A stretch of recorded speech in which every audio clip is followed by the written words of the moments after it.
good afternoon. My name is Narissa Street. We're here with Be Your Own Answer, and I'm so happy to have with us today Miss Ebonni Bryant of The Idea Inc. Hi, Ebonni. Hi. So we're interviewing Ebonni, and we interview a lot of people in our community and across the globe who are the answer to a solution. And I'm really excited to bring Ebonni here to you today. So we have a series of questions. I hope Ebonni will feel free to interject and talk about the awesome things that she's in the middle of and in the midst of. And so let's get right into it. So Ebonni Bryant. Hi. Hi. So tell me a little bit about who you are, your title, and the Great Idea Inc. So, as you stated, I'm Ebonni Bryant, and I have actually been the founder and managing director of the Idea Inc. We just celebrated 6 years last month, which was exciting. And I started this business as a necessity, really. I was living in Brooklyn, New York at the time, and I always tell the story in a little 4x4 studio apartment in Crown Heights. And for those that are familiar with Brooklyn, I lived on Rogers between Park and Nostrand.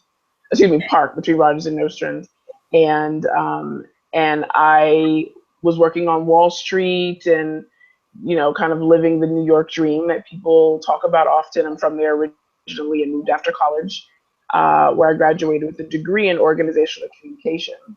And I have always loved organizing, taking ideas and bringing them together so that the people behind the ideas can actually do them.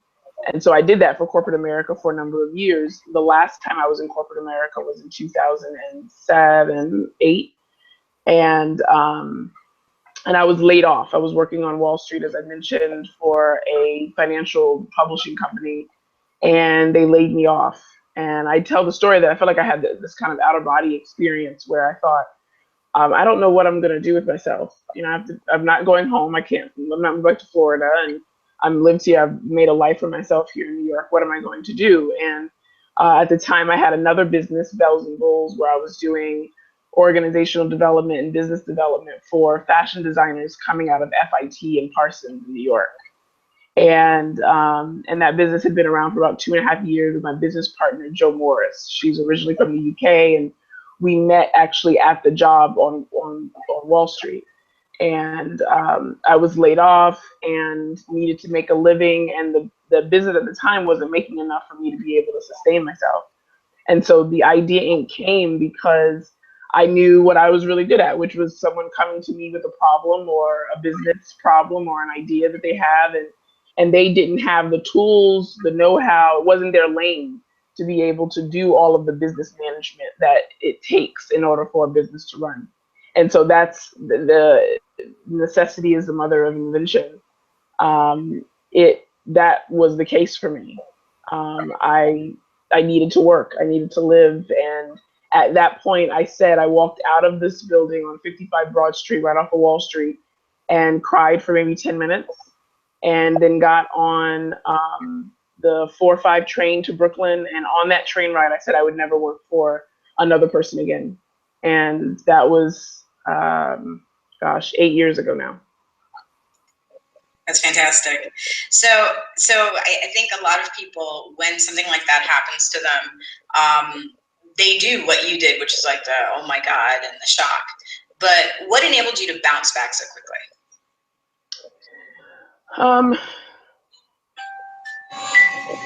That's a good question. I think for me, I think it was a multitude of things.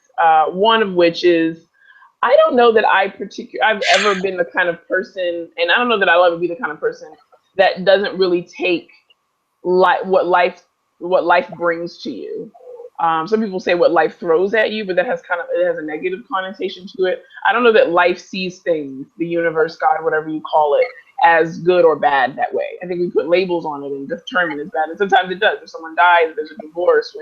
something horrific happens, when you get married or get birth of a child. There's different emotions that go along with those things, but life presents you a certain level of experiences. How you present back to it is really what life is. And from my personal experience and my personality, really, I see a lot of life as an adventure, sometimes scarier than others, certainly. But it's always been the kind of experience where I felt like, what can I do with this information now?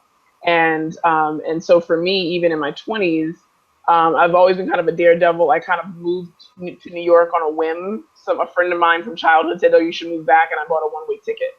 And that was 4 years before I got laid off. So I've always had the kind of personality that said, okay, well, what fun can we have now? And I think when you're an entrepreneur, and by that I mean when you have the personality, the constitution of entrepreneurship, it's in your bones to be creative, right? And by creative, I mean start from nothing and make it into something. That's all business really is. Now, some people don't have and maybe shouldn't have feel the need to keep going when businesses don't work or whatever, your ideas don't work. And that's okay, right? You experience it and you move on. But there's some of us who it's in us to keep moving no matter what's happening.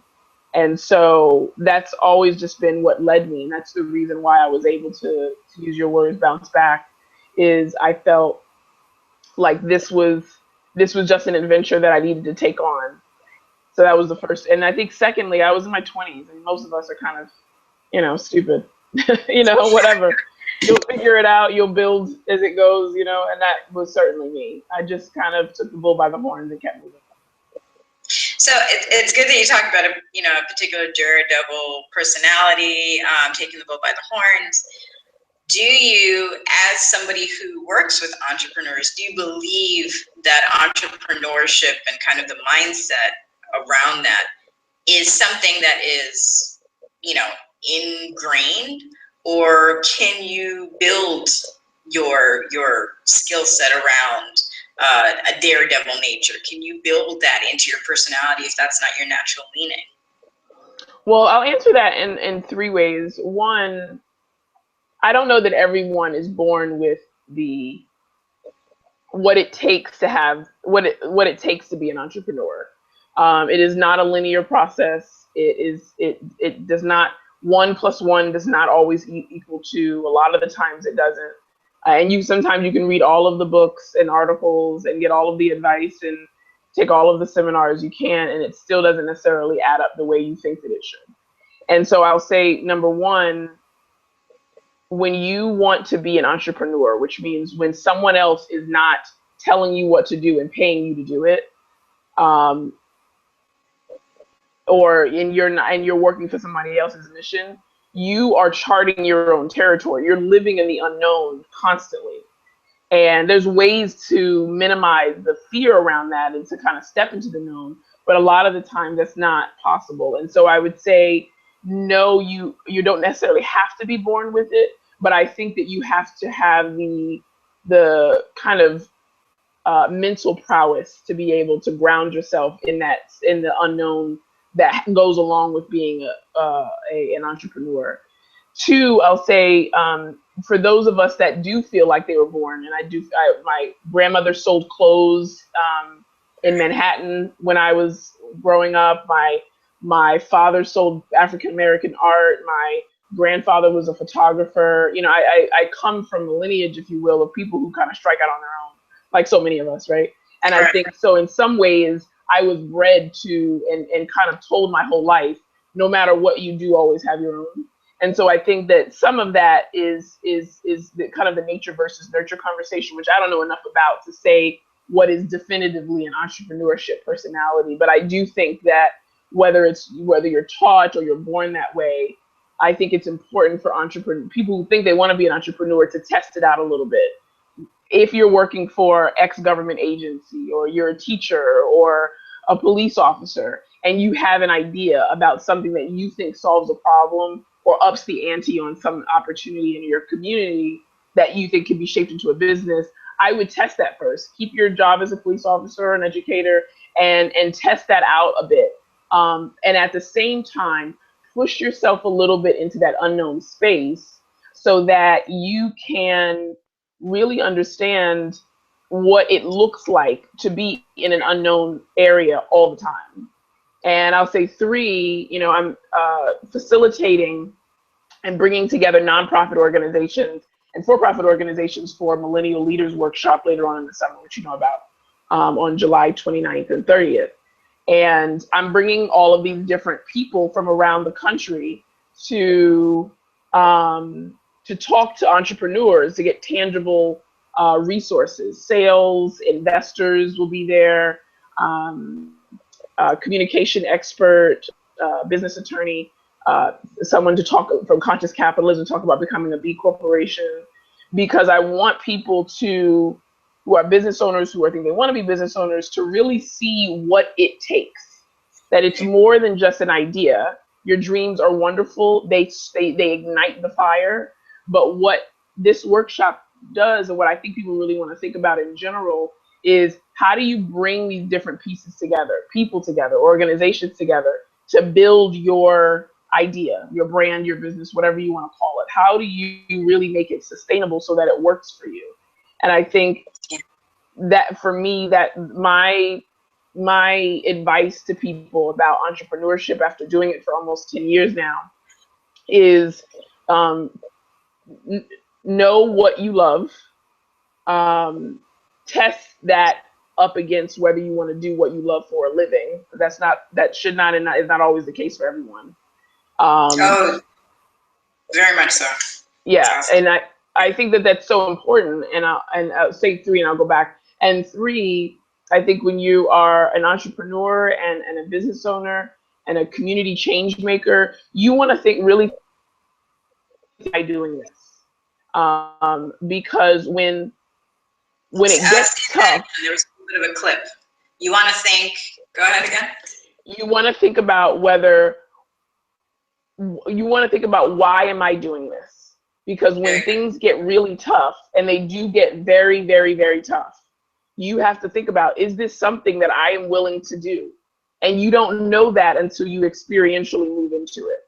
And so, and I say all of that to say that I think sometimes we do what we love and we assume that should be a business. Like you hear that a lot, right? Like a purpose-driven life, and I should, make my living doing what I love it. And that sounds great. And I think that's wonderful if you can do that. But I think the reason I am a huge, huge, huge fan of testing out theories. And your idea is just that, it's a theory. It may not bring money to you. It may not cause you to make change in your community. It may not give the tangible results that you're imagining. And if you love what you're doing and you make it a business that does not give you what you're asking for, you'll start to be vengeful against it, right? You'll start to feel angry about it. If you're an artist and been drawing your whole life and people don't like your stuff, you for a number of years. What am I doing wrong? Why is this not working? So on and so forth. So I say all that to say that when I think about doing a workshop like the one we're doing in July, I want people to really think about, is this something I should be doing? And for the people that are probably going to show up, people that have been in business for a little bit or been doing this kind of work for a little bit, they're thinking to themselves, do I want to keep doing this? Right? And that's a hard question to answer when this is something that you put your blood, sweat, and tears into. And for some of us, all three literally. Right. So then because one of the reasons that we do this broadcast, this podcast, all the information, is that we're hoping to provide answers to questions, answers to problems.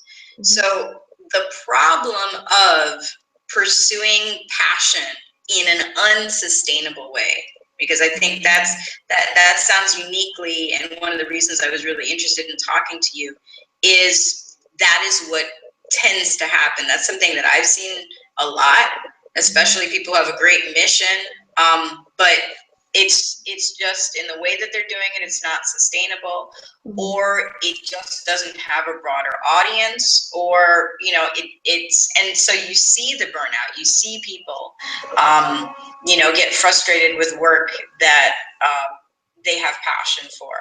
So where then are you helping make that pivot? So what I do, and I'll give a specific example. Two examples. A couple of years ago, I had a client who was in HR, and she was in her, I would probably say, early 50s, maybe late 40s.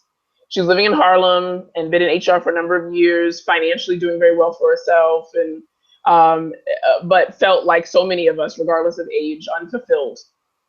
And she had been practicing yoga for a number of years and was being certified as a yoga instructor and wanted to start her own yoga practice. Excuse me. And I said to her on the phone, do you want to walk away from stability in order to pursue what you love? And I said, until you can answer that question, you shouldn't work with me, because my job is to take what you love and make it sustainable and expansive. And I didn't hear from her for about a year after that conversation. And I give that as an example because I then helped her to create a business plan.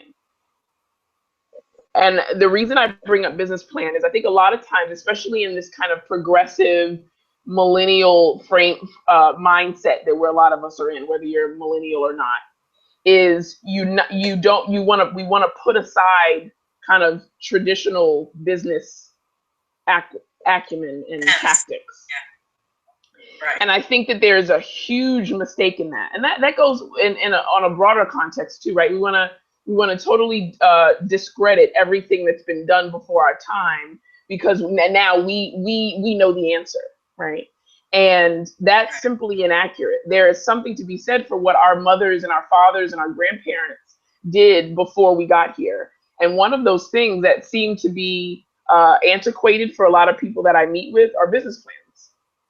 They become just documents on a Google Doc or Word doc that we don't really use. And so what I do is I take your dream, which is usually for some people can seem pie in the sky. I don't necessarily see it that way. And then I take research and development, sales tactics, financial components, strategic partnerships, all of the things that go along with having kind of a robust strategy for building a business. And I apply that to your big dream. And so essentially what I do is I bring traditional business with kind of the new way we see work and career, which is living with purpose.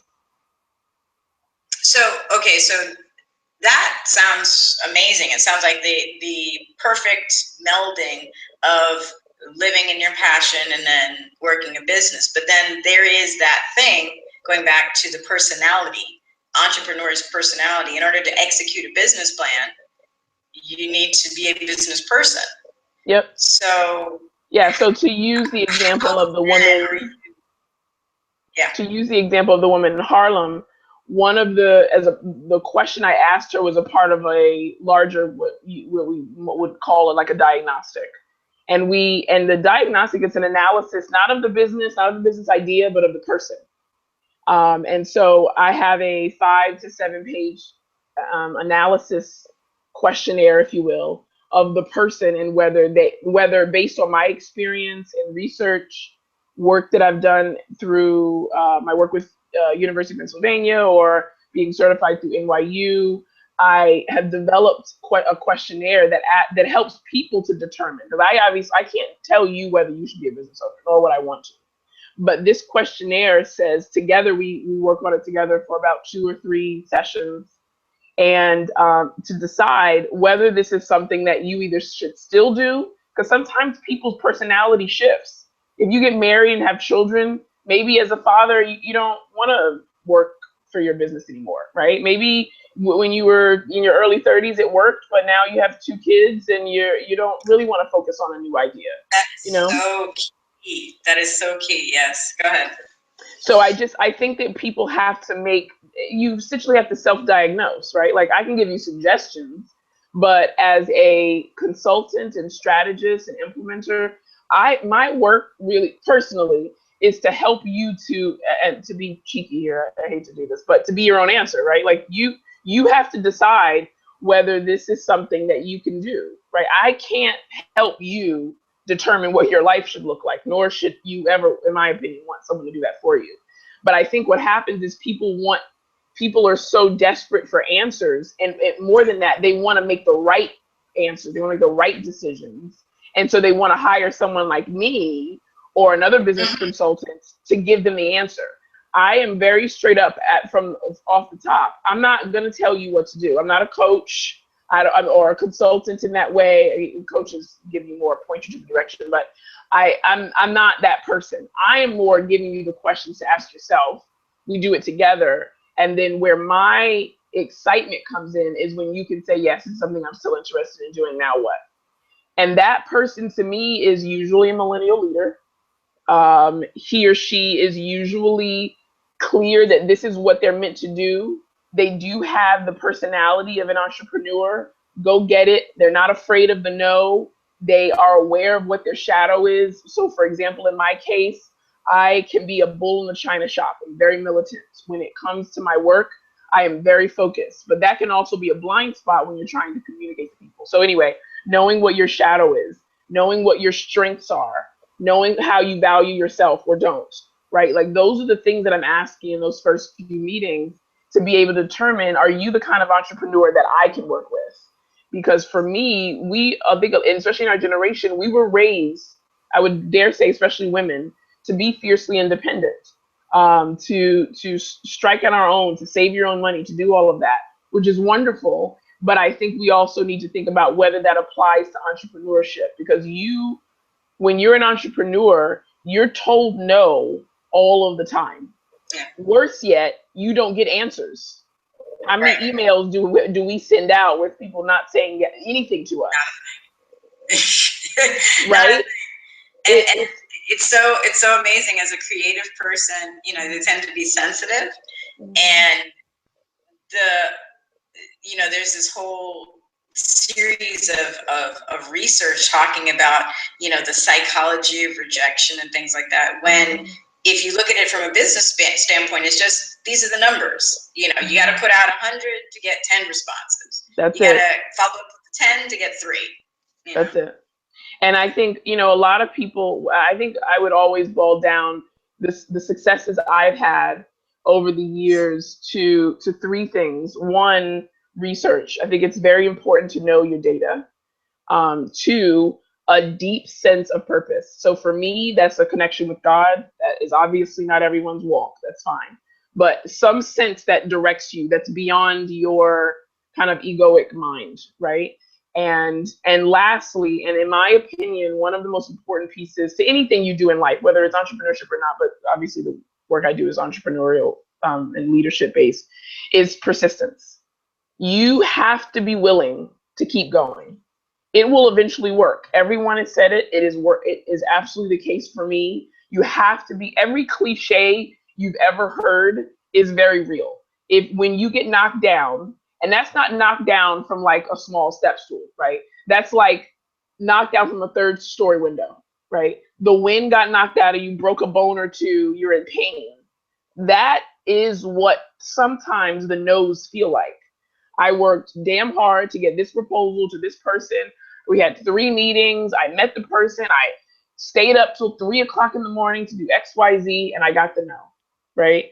You have to be willing to get up and get back on that horse again. And if you're not, entrepreneurship is not for you, because not everyone is going to believe in your dream. Most people will not believe in your dream. Yes. Oh my goodness. I can't even tell you how much I'm so excited that you exist, because I think a lot of people feel that the answer to their work problem is, let me just go start a business. These people are fools and whatever. Yeah. And that's not it. It's true. I mean, I can't tell you, such a good point. I cannot tell you how many times I have felt guided to share with people,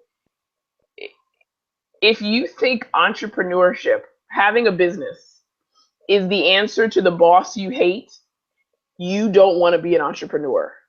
right? Because in reality, being an entrepreneur means that everyone is your boss, right? Everyone is telling you what the best way is to do this. What if you would just do it this way, you'd be great. That's the reason why you have to be your own answer, because no one is really going to be able to guide you. I think there are sometimes, one of the things I think is important is to have people in your life that are skilled at what they do, that have worked with other people and they've seen results from it, that can guide you. But ultimately, you have to follow your own path, and I think that's so important. So a couple of questions I had, which you blew out of the water, which was awesome. One of the questions I had was what's your philosophy? I feel like you've nailed it, but I'm going to give you some space to talk about that. You already talked about where your qualifications come from, but I'd like you to touch a little bit more on that too. So give us a little bit more about, you have the organization I like to call businesses with an impact.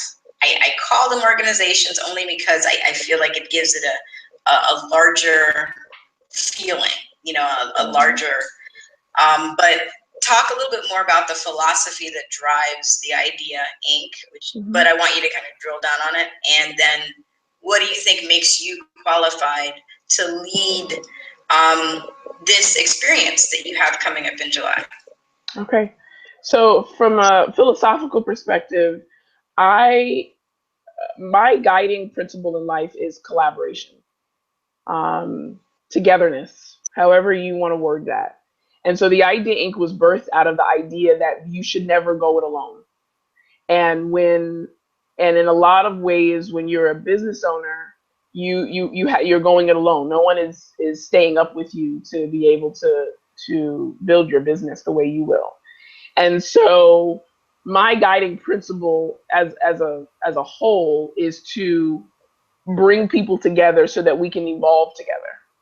And what that means in kind of a practical day to day, from a practical day to day aspect, is how do I take these different nonprofits, these different B corporations, these different businesses, and bring them together to establish a win-win experience for everyone. More money, more time, more experience, so that people can continue to do what they want to do. That's what I represent, is bringing those people together. So I do that, and the process to do that is business planning, it's implementation, I have a very large network. I know a lot of people. I've connected a lot of people over the years. I've written a lot of business plans and organizational charts and all of that. But ultimately, those are great. Those are important for people to know what services the IDA provides. But I think ultimately my guiding light, my beacon is how do we bring people together so that everyone feels that sense of joy and fulfillment and a deep, authentic connection to what it is they do and who they're around. That's what the IDENC is all about. And in terms of my qualifications, just to take a step back, I graduated from University of Central Florida in 2004 with a degree in organizational communications and a minor in marketing. And I have worked at Coca-Cola, Orlando Healthcare System.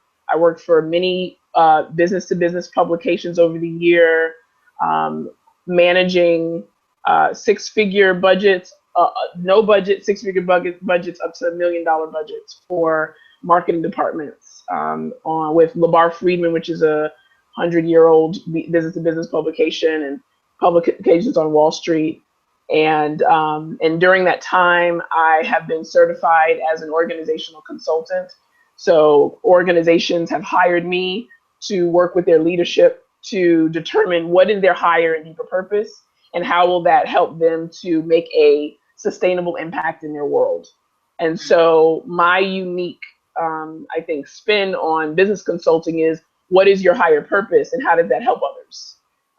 Money is a part of that in my mind, because we live in a capitalistic society.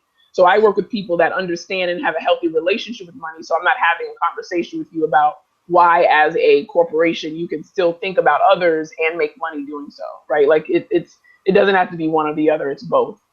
And so I been certified through NYU to do communications and marketing. I certified social entrepreneurship through University of Pennsylvania.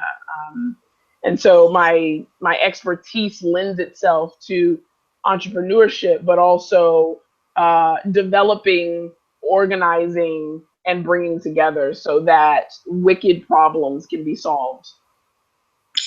Say that one more time. Developing, organizing, and essentially collaborating so that wicked problems can be solved. And sometimes those wicked problems are just for one person like yourself, but sometimes those are multi-level. It's a community feeling disenfranchised. It's a church that is stagnant. It's a organization that probably needs to close its doors but doesn't know how. Those entities, that church, that community, they hire me in order to come in, create the strategy, but also determine what are we doing now, how are we making money doing it, and how are we being fulfilled so that we can support others. So let's say that, okay, so your target then for this upcoming event that you have, and if you could tell us the exact title and the dates, tell us your target, like your ideal person walking in that door, and what that person's going to experience when they sit in it. Yeah, so the name of the program was, I was, kind of a longish story, but the idea of bringing people and organizations together to be able to support each other has been a dream of mine for a very long time. To do that under the pretense of a live workshop is really exciting to me. So the program is actually 3 months long. It's called Leader of the New Schools, You Think Different. And it's really for millennial minded people or millennial leaders, entrepreneurs, business owners who have been doing what they do in some capacity for 3 or more years. So they know this isn't for people who think they may want to do something. This is for people who know what they want to do and have run into a bit of a wall. They're frustrated, they're irritable to be around, to be frank, because they're like laser focused, right? They're one of those people that's like, I know I'm meant to do this. What I'm gonna do, I'm like, really, I'm right in there, like that personality. And it's not quite moving. And so the program, Leader of the New Schools, starts off with a 7-session web educational series, which is like 22-minute episodes starting July 1. That's getting people prepared. We'll work on roadmaps. There'll be office hours where they can contact me and other business experts to ask questions about the videos. And then on July 29th, Friday, July 29th and July 30th, we will have a 2-day workshop, Q&A with the business attorney, the president of Conscious Capitalism Florida to talk about B corporations. We'll have a catered dinner with a live band, which I'm super excited about. And then a catered breakfast and lunch the next day, where we'll have different workshops, talking about visioning and whether this is really something you should be doing. Sales expert coming down from Canada through the Joyful Profit Movement, amazing woman, Catherine Mitchell, out of Toronto. And I think it's Toronto. And then the last is Catherine Moore, who she is going to talk about branding and communications. And then lastly will be an investment banker who will talk about why millennials should invest and what investors invest in.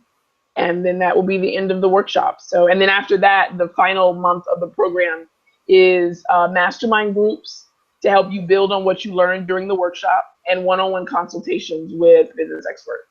And that ends at the end of August. So this live experience that you have scheduled, really the whole experience that you have is really a 3-month program. But then they also get this live juicy event where they get to network and collaborate with other people too. Exactly. Yep, exactly.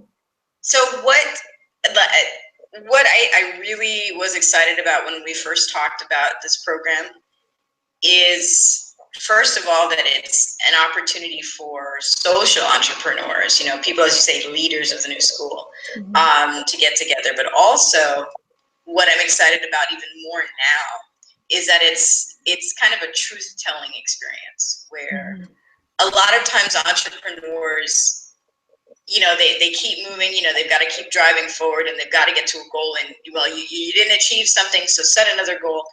But the time to sit and reflect and to really take notice to, okay, well, wait a second, is this really where I'm supposed to be? Is this really the direction that I need to be taking my business? Do I really even need to continue being in this business? Right. I think we don't have enough of those conversations. Right. And I think you're really serving a real strong need. And I'm looking forward to what comes out of that. So what do you hope, speaking of, what do you hope comes out of your experience and what you're bringing to the community here? Well, I think the leader of the new schools will continue on to Baltimore and Philadelphia next year in 2018. So there's 3 workshops, there's 3 programs going on all the time. There's a workshop going on all the time. One is July, then the next one's October, and then in February. And then we'll move on to different cities. My kind of 3 to 5 year plan is to have small networks in cities that have a strong entrepreneurial base, but would benefit from a stronger network. And that's the reason I'm starting in South Florida, because South Florida has a very hospitality driven industry, but there are a lot of entrepreneurial minded people here. And that happens in other areas, Baltimore and Philly being just 2 more. And so my big goal long term is to be able to create the kind of network where people feel connected to one another, can move to different cities, can know what each other is doing, to build barter agreements, to have clients, to see what other people are doing, to really create the kind of network that where it's not so structured, but there's structure, right? Like it's the playground, but you go in there to do whatever it is you're going to do, swing on the swing or be on the seesaw, right? So my goal is to be able to create the playground so that entrepreneurs can play however they choose to do so. And I think my goal from this first workshop is to provide people with the kind of tools and resources and deep connection with themselves and to others so they can determine what's next for them and by extension their business. And that's really important to me. That's fantastic. So where are places that we can find out more about the event, register for the event if we decide this is where we need to be? Great. Yeah, you can actually register on theideainc.com /leader of the new schools, plural. And just so you know, I'll put that information in the oh, great. section. Awesome. Yeah. So yeah, theideainc.com /leader of the new schools, and you'll see a couple of videos more about myself, the different speakers, what you'll get out of it, the cost for the program, all of that. So it's very exciting. The planning, as you can imagine, has been intense and fun and something I've been dreaming about and loving for so long. So I'm really happy about getting started. Excellent. Okay, so do you have any parting words for us? I just wanted to say, Narissa, you're the best. I mean, you're doing the kind of work that people love. I love the be your own answer philosophy. I think that you kind of hit the nail on the head with that. And I just really appreciate that you're doing the kind of work that helps people to point back to themselves in a deeper, more connected way. So thank you so much for letting me be a part of that. Absolutely. Well, I'm looking forward to the program that you have coming up in July. Thank you. And whatever is next for you in the future. And, definitely I'm open to having a conversation with you again. And so thank you. And this was Be Your Own Answer. My name is Narissa Street, and you can find us at beyourownAnswer.com.